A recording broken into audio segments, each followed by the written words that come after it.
Morning students, देखिएगा chapter आपके पास फिर वही परमुटेशन एंड कम्बिनेशन। इस चैप्टर के अंदर नेक्स्ट जो टॉपिक आएगा वो क्या कहता है, exponent of a prime P in factorial N. ये क्या कहता है, पी आपके पास कोई भी एक प्राइम नंबर है और एन आपके पास कोई भी एक पॉजिटिव इंटीजर है। तो ये जो वैल्यू है आपके पास क्या बोली जाएगी, exponent of prime P in N factorial. उसका ये सिंबल आपके पास, ये फॉर्मूला है। ये तो सिंबल हो गया नोटेशन, और ये फॉर्मूला है। क्या कहता है, exponent of a prime P in N factorial. इसका फॉर्मूला है एन अपॉन में पी और इसका ग्रेटर इंटीजर प्लस में एन अपॉन में P square greater integer plus N upon में पी क्यूब, ऐसे ही चलता जाएगा एन अपॉन में पी की पावर है एस। तो यहाँ पर एस क्या चीज़ है, ये क्या कहता है, where S be the largest positive integer such that P की पावर एस लेस देन और equal to N less than P की पावर एस प्लस 1। मतलब क्या हुआ इस सारी कहानी का, मतलब ये है, जैसे क्वेश्चन में लेके चलता हूँ, जो 100 फैक्टोरियल है किसी भी नेचुरल नंबर का, जो फैक्टोरियल है उसके अंदर पूछेगा 3 की कितनी पावर आएगी। जैसे 100 फैक्टोरियल को अगर हम सोल्व करते हैं तो क्या बनता है, 1 से लेकर 100 तक का मल्टीप्लिकेशन है। इसके अंदर आपने बताना है 1 से 100 के मल्टीप्लिकेशन में 3 कितनी बार आएगा। जितनी बार 3 आएगा वो 3 की पावर में लिखा जाएगा और उस पावर को हम बोलते हैं एक्सपोनेंट। 1 से लेकर 100 तक का जो मल्टीप्लिकेशन है उसके अंदर 3 कितनी बार आएगा, मतलब जितनी बार आएगा, 3 एक बार आएगा तो एक बार, 3 2 बार आ गया तो इसका मतलब 3 की पावर 2 हो गई। 3 10 बार आता है तो इसका मतलब 3 की पावर 10 हो गई। तो जो पावर है उसको हम बोलते हैं एक्सपोनेंट। यहाँ पर आ जाओ, फिर वही आपके पास क्या आता है, एक्सपोनेंट पावर निकालनी है किसी भी नंबर, प्राइम नंबर, किसी भी नेचुरल नंबर का अगर फैक्टोरियल करते हैं उसके अंदर कोई भी प्राइम नंबर है वो कितनी बार आएगा। ठीक है, ये क्वेश्चन निकालना है, एक्सपोनेंट ऑफ 3 इन 100 फैक्टोरियल।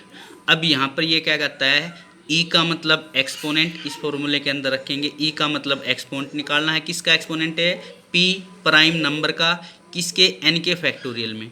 तो यहाँ पर एन की वैल्यू तो हो गई 100, 100 के फैक्टोरियल के अंदर जो पी प्राइम नंबर कितना है, ये प्राइम नंबर होना चाहिए 3, तो 3 कितने बार आएगा। तो ये फॉर्मूला हो जाएगा एन 100 पी 3। तो फॉर्मूला आपके पास ई एन फैक्टोरियल पी। तो फॉर्मूले के अंदर क्या आता है, एन अपॉन में पी इसका ग्रेटर इंटीजर प्लस में एन अपॉन में पी स्क्वायर इसका ग्रेटर इंटीजर प्लस में एन अपॉन में पी की पावर 3 इसका ग्रेटर इंटीजर प्लस में एन अपॉन में पी की पावर है 4 इसका ग्रेटर इंटीजर। इसके बाद नहीं ले जा सकते क्योंकि इसके बाद लेके जाएंगे तो क्या आएगा, एन अपॉन में 3 की पावर है 5 इसका ग्रेटर इंटीजर, और 3 की पावर 5 कितना बनेगा, 3 की पावर 5 बनेगा 243। जब नीचे वाली वैल्यू ऊपर वाली से बड़ी हो जाएगी तो उसका ग्रेटर इंटीजर 0 आ जाएगा, आगे करने की ज़रूरत नहीं है। यहाँ पर इस फॉर्मूले के अंदर ये जो s बता रखा है, ये s इसीलिए बता रखा है, इतना बता रखा है, ये जो s होगा वो p की पावर s और p की पावर s प्लस 1 इसके बीच में आएगा n, यहाँ से s निकलेगा। मतलब क्या है, 3 की पावर हम कितनी लें ताकि वो 100, ये जो n क्या है 100 से कम रहना चाहिए, इतने तक लेके जाएंगे। जैसे 3 की पावर 1 ले लिया, 3 की पावर 2 ले लिया, 3 की पावर 3 ले लिया, 3 की पावर 4 बनेगा 81। उसके बाद हम 3 की पावर नहीं लेके चलेंगे तो यहाँ से जो n है इस फॉर्मूले के अंदर देखिए कैसे निकला, n आपके पास 100 है तो 3 की कितनी पावर के बीच में ही आएगा, तो 3 की पावर 4 होगा आपके पास 81 और 3 की पावर 5 होगा 243। जो 100 है वो 3 की पावर 4 और 3 की पावर 5 के बीच में आएगा, तो 3 की पावर 4, तो ये जो स्टार्टिंग वाली पावर है वो आ जाएगी आपके पास s की वैल्यू, या यहीं से हो जाएगा आपके पास, कितने भी कर लो, ये ना भी करोगे तो कोई फ़र्क नहीं पड़ेगा। क्यों? क्योंकि इससे आगे हम जितने भी जाएंगे वो 1 से छोटी वैल्यू आ जाएगी, क्योंकि ऊपर छोटा आ जाएगा और नीचे बड़ा आ जाएगा, ऊपर छोटी और नीचे बड़ी वैल्यू आ जाएगी, तो वो वैल्यू 0 पॉइंट समथिंग आ जाएगी, और 0 पॉइंट समथिंग का ग्रेटेस्ट इंटीजर 0 होता है। तो अब इसको सोल्व करते हैं। कहता है 100/3, तो ये आ जाएगा 33 पॉइंट समथिंग आ जाएगा, तो 33 पॉइंट समथिंग है, उसका ग्रेटेस्ट इंटीजर क्या होगा, उस पॉइंट को छोड़ देना, तो इसकी वैल्यू आ जाएगी 33, तो ये वैल्यू आ गई 33। उसके बाद क्या आता है 3 की पावर 2 कितना है 9, 100/9 करेंगे तो ये आ जाएगा 11 पॉइंट समथिंग। तो ये जो ग्रेटेस्ट इंटीजर निकालते हैं 11 पॉइंट समथिंग का, उसका ग्रेटेस्ट इंटीजर 11 आ जाएगा, पॉइंट को छोड़ देंगे, मतलब पॉजिटिव वैल्यू है उसका ग्रेटेस्ट इंटीजर निकलता है तो पॉइंट वैल्यू छोड़ देते हैं, पूरा का पूरा इंटीजर उठा लेते हैं, ये होता है ग्रेटेस्ट इंटीजर। नेगेटिव में थोड़ा सा नेगेटिव साइड में चलना पड़ता है, ये फंक्शन के अंदर आपको समझा रखा है ग्रेटेस्ट इंटीजर फंक्शन क्या होता है। तो इसकी वैल्यू आ जाएगी 11।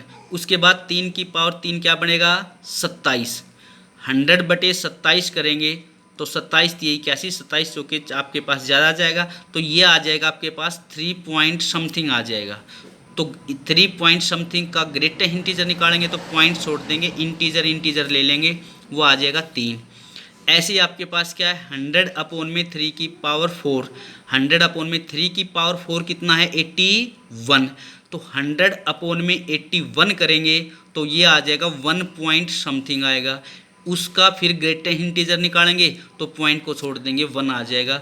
इन सभी को ऐड कर देते हैं तो ये वैल्यू आ गई 33 जमा में 11 जमा में 3 जमा में 1, 33 और 11 46 और 3 33 और 11 44, 3 47, 1 है 48। तो इसका मतलब ये हुआ कि अगर 100 फैक्टोरियल को सोल्व करते हैं, मतलब 1 से लेकर 100 तक का मल्टीप्लिकेशन लिखते हैं, तो उसके अंदर 3 आपके पास 48 टाइम्स आएगा, 3 की पावर 48 इंटू समथिंग कुछ भी बच जाएगा।